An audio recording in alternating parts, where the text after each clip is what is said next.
मैं जानती हूँ जब भी आप मोमो बनाते हैं मैदा से ही बनाते हैं, पर एक बार मेरे कहने पर आटे से ये भेज मोमो बनाकर देखिएगा।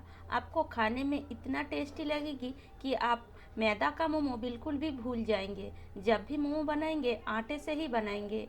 तो चलिए फिर देरी किस बात की, शुरू करते हैं आटे से आज भेज मोमो। तो इसके लिए सबसे पहले हम सब्जी को काट लेंगे। तो नॉर्मली हम जैसे सब्जी काटते हैं बिल्कुल वैसे ही हमें सारे सब्जी को काट लेना है। तो मैंने यह सब्जी में पत्ता गोभी, गाजर, बीन्स, कैप्सिकम ये सारे सब्जी लिए हैं। आप इसमें और भी सब्जी ऐड कर सकते हैं जैसे फूल गोभी, प्याज के पत्ते, ये सारे सब्जी आप ये भेज मोमो में ऐड कर सकते हैं। तो देखिए मैंने सारे सब्जी को काट लिए हैं। आप चलिए ये सब्जी को हम चॉप कर लेंगे। अगर भेज मोमो में सब्जी को आप चॉप कर लेते हैं तो हमारा जो स्टफिंग है वो बिल्कुल परफेक्ट बनती है, बिल्कुल बाजार जैसा। तो इसलिए सब्जी को हमें चॉप जरूर कर लेना चाहिए। तो इस तरीके से मैंने यहाँ एक हैंड चॉपर से सारे सब्जी को चॉप कर लिए हैं। अब हम गैस पर एक कढ़ाई चढ़ा कर डाल देंगे 2 चम्मच ऑयल। तेल जब थोड़ा सा गर्म हो जाए, अदरक, लहसुन, हरी मिर्च को मैंने पहले से चॉप करके रखे थे, सारे अदरक, लहसुन, हरी मिर्च को डालकर थोड़ी देर चलाने के बाद अब हम इसमें डाल देंगे चॉप किया हुआ प्याज। मैंने यहाँ एक बड़ा साइज का प्याज लिए थे। तो थोड़ी देर इसको भी हम चला लेंगे। गैस की फ्लेम को हाई में रखकर अब हम इसमें डाल देंगे जो सारे सब्जी हैं वो सारे सब्जी को। तो एक साथ ही सारे सब्जी को हम ये प्याज, लहसुन, अदरक और हरी मिर्च में डाल देंगे। गैस की फ्लेम को हाई में ही रखेंगे क्योंकि सब्जी से हमने पानी को बिल्कुल भी निचोड़ा नहीं है। तो इसलिए गैस की फ्लेम को आपको हाई में रखकर ये स्टफिंग को बनाना है। और इस तरीके से स्टफिंग बनाएंगे तो बहुत ही जल्दी बन जाती है और बहुत ही टेस्टी भी लगती है। मतलब सब्जी में जो पानी है वो अच्छी तरीके से अगर आप निचोड़ देंगे तो बिल्कुल ड्राई ड्राई सा स्टफिंग लगती है। इस तरीके से स्टफिंग बनाएंगे तो एक जूसी सा स्टफिंग बनती है। अब हम इसमें स्वाद अनुसार नमक, हाफ चम्मच काली मिर्च और 1 चम्मच सोया सॉस डाल देंगे। सारे चीज़ों को अच्छी तरीके से मिलाएंगे और अब हम इसमें डाल देंगे 1 चम्मच कॉर्नफ्लोर। कॉर्नफ्लोर डालने से जो हमारा स्टफिंग है वो मतलब खिला खिला सा नहीं बनेगा, बहुत ही जूसी और बिल्कुल मार्केट जैसा परफेक्ट बनेगा। तो कॉर्नफ्लोर में थोड़ा सा पानी डालकर इसको एक घोल तैयार कर लेंगे और सब्जी में ऐड कर देंगे। गैस की फ्लेम को हाई में ही रखेंगे और अच्छी तरीके से चलाएंगे 1 से 2 मिनट। और इस तरीके से चलाने के बाद आप देखिएगा जो हमारा स्टफिंग है बिल्कुल इस तरीके से एक एक जगह इकट्ठी होने लगेगी। इस तरीके से ये स्टफिंग बहुत ही जूसी बनती है। और अब हम इसमें डाल देंगे 1 चम्मच चिली सॉस और साथ ही साथ धनिया पत्ता। चिली सॉस बिल्कुल भी ऑप्शनल है, अगर आप तीखा बहुत ज़्यादा पसंद करते हैं तो डाल सकते हैं या स्किप कर सकते हैं। तो हमारा स्टफिंग बिल्कुल रेडी है। तो चलिए आप बनाते हैं मोमो चटनी। तो इसके लिए एक पैन में डाल देंगे थोड़ा सा पानी, 3 कटी हुई टमाटर और एक मीडियम साइज़ का प्याज, 10 से 12 लहसुन की कलियाँ और 2 सूखा मिर्च, थोड़ा सा नमक डालकर 3 से 4 मिनट तक टमाटर को सिजा लेंगे। टमाटर जब इस तरीके से सीज जाए तब हम एक चिमटे की मदद से टमाटर की जो ऊपर का छिलका है उसको निकाल देंगे। तो ये छिलका निकालने से ये चटनी बहुत ही टेस्टी लगती है, मतलब जो छिलका है वो मुंह में नहीं आता है। अब हम इस चटनी में डाल देंगे 1 चम्मच कॉर्नफ्लोर। तो 1 चम्मच कॉर्नफ्लोर को एक कटोरी में लेकर थोड़ा सा पानी डालकर कॉर्नफ्लोर का एक घोल बनाएंगे और ये कॉर्नफ्लोर की घोल को इस चटनी में ऐड कर देंगे, जिससे ये चटनी बहुत ही टेस्टी और थिक बनेगा, बिल्कुल बाजार जैसा। और शॉर्टकट तरीके से अगर आप मोमोज चटनी बनाना चाहते हैं तो इस तरीके से बना कर देखिएगा। तो चटनी हमारा रेडी है, इसको ठंडा करके फिर पीसेंगे। तब तक हम जो मोमो का आटा है उसको लगा लेते हैं। तो मैंने यहाँ 2 कटोरी आटे लिए हैं, आप आपके ज़रूरत के हिसाब से आटे ले सकते हैं। अब इस आटे में हम नमक, ऑयल, कोई भी चीज़ ऐड नहीं करेंगे, सिर्फ नॉर्मली पानी से आटे को हम अच्छी तरीके से बिल्कुल थोड़ा सा सख्त गूँथेंगे। तो इस तरीके से आपको 15 से 20 मिनट तक ये आटे को गूँथना है। बहुत ही अच्छी तरीके से मोमोज़ की आटे को आपको गूँथना है अगर आप आटे की मोमो बनाते हैं। तो इस तरीके से जब ये चिकना, बिल्कुल चिकना आटा गूँथ जाए तब हम इस आटे को रेस्ट के लिए रख देंगे लगभग 10 मिनट तक।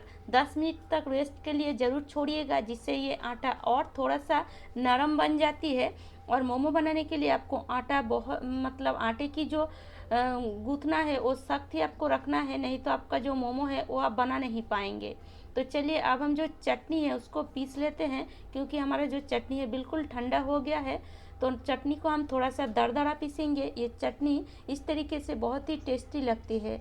अब इस चटनी में हम डाल देंगे 1 चम्मच पिज़्ज़ा सीजनिंग और थोड़ा सा धनिया पत्ता, और हमारा जो चटनी है वो बिल्कुल रेडी है। और इस तरीके से मोमो चटनी खाने में बहुत ही टेस्टी लगती है। तो चलिए अब हम मोमो बना लेते हैं, क्योंकि हम सारे चीज़ बना लिए हैं। तो अब मोमो बनाने के लिए जो आटे है आपको थोड़ा सा और गूँथ लेना है, और इस तरीके से आपकी आटे की जो लोई है उसको काट लेना है। और जैसे हम रोटी बेलते हैं बिल्कुल वैसे ही बेलेंगे, बस रोटी से थोड़ा सा इसको पतला बेल लेंगे। बस रोटी से थोड़ा सा ही पतला बेलना है, बहुत ज़्यादा भी पतला मत बेलिएगा। अगर हम मैदे से मोमो बनाते हैं तो बहुत ही पतला रोटी बेलते हैं, पर आटे से अगर आप मोमो बनाएं तो बहुत ज़्यादा पतला मत बेलिएगा, क्योंकि अगर आप मोमो बनाने जाएंगे तो जो मोमो है वो टूट सकती है, मतलब मोमो की जो रोटी है वो टूट सकती है। तो इस तरीके से आपको बेलना है, बहुत पतला भी नहीं और बहुत मोटा भी नहीं। तो अब हम बड़ा सा एक रोटी बेल कर फिर हम एक कटोरी लेंगे और इस तरीके से काट लेंगे। इससे आप बहुत सारे मोमो का जो रोटी है वो एक साथ बना पाएंगे। इससे आपका काम भी बहुत ही जल्दी हो जाएगी। तो इस तरीके से आप देख सकते हैं, मैं आपको दिखा रही हूँ। बहुत ज़्यादा मैंने यहाँ पतला भी नहीं बेले हैं, बहुत ज़्यादा मोटा भी नहीं बेले हैं, ये बिल्कुल परफेक्ट है। तो इस तरीके से आप रोटी को बेल लीजिए, फिर आप जैसे मन चाहे वैसे आप मोमो बना सकते हैं। तो मैं तो इस तरीके से ही मोमो बनाती हूँ। तो आपको 2 उंगली का खेल दिखाना है, बस 2 उंगली लेना है और इस तरीके से एक तरफ इस तरीके से थोड़ा सा लेकर दबाना है और एक तरफ इस तरीके से लेकर दबाना है, और इस तरीके से आपका जो मोमो है वो बिल्कुल बन जाएगी। मतलब मोमो का जो डिज़ाइन है वो बिल्कुल बन जाएगी। और ये मुझे बहुत ही आसान लगती है बनाने में। तो जब भी मैं मोमो बनाती हूँ तो इसी तरीके का ही डिज़ाइन बनाती हूँ। आप जैसे मर्जी वैसे आप डिज़ाइन बना सकते हैं, डिज़ाइन में कोई भी डिफरेंस नहीं है। आप मतलब आपको जो डिज़ाइन आती है वही डिज़ाइन आप मोमो में बना सकते हैं। तो इस तरीके से हम सारे मोमो को पहले बनाकर तैयारी कर लेंगे। तो मैंने पहले से ही गैस पर एक कढ़ाई चढ़ाकर उसमें पानी रख दिए हैं गर्म होने के लिए। और देखिए मैंने यहाँ कुछ मोमो बना लिए हैं। आप मोमो की जो छाछ है उसमें थोड़ा सा ऑयल ब्रश कर लेंगे, फिर हम एक एक करके सारे मोमो को छाछ में डाल देंगे। और जब भी आप आटे की मोमो बनाएं तो आप थोड़ा सा दूरी दूरी में ही रखिएगा, क्योंकि आटा है तो थोड़ा सा चिपक सकती है। और अब हम आटे के ऊपर थोड़ा सा ऑयल ब्रश कर लेंगे, इससे जो मोमो है सॉफ्ट बनेगी, ड्राई ड्राई सा नहीं लगेगी। तो इस तरीके से थोड़ा सा ऊपर से आप थोड़ा ऑयल ज़रूर ब्रश कर लीजिएगा, आटे का हो या मैदा का। ऑयल ब्रश करने से जो आपका मोमो है बिल्कुल सूखा नहीं लगेगी, खाने में बहुत ही टेस्टी लगेगी।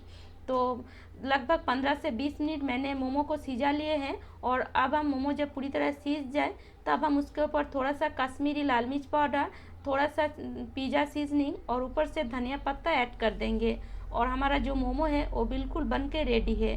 तो 10 से 15 मिनट में ही आटे का मोमो सीज जाती है, और आप देख सकते हैं देखने में कितना टेस्टी लग रहा है। बस डिफरेंस आपको एक ही दिखेगा, आटे का मोमो थोड़ा सा लाल होती है और जो हमारा मैदा का मोमो है वो सफ़ेद होती है। बस इतना सा ही डिफरेंस है, पर खाने में यकीन मानिए कोई भी डिफरेंस आपको नहीं लगेगा। बहुत बहुत ही टेस्टी लगती है आटे की मोमो। और आटे से आप बनाकर बच्चों को खिला सकते हैं, क्योंकि ये बिल्कुल भी अनहेल्दी नहीं है। बहुत ही हेल्दी तरीके से हमने आज ये मोमो बनाए हैं, जो खाने में भी बहुत ही टेस्टी है और हमारे सेहत के लिए भी बहुत ही अच्छा है। तो उम्मीद करती हूँ दोस्तों आज का जो रेसिपी है आपको अच्छी लगी है। और अगर आपको मेरी रेसिपी थोड़ा सा भी अच्छी लगे तो लाइक कीजिएगा, शेयर कीजिएगा और मुझे कमेंट करके ज़रूर बताइएगा। तो चलिए आज यहीं तक।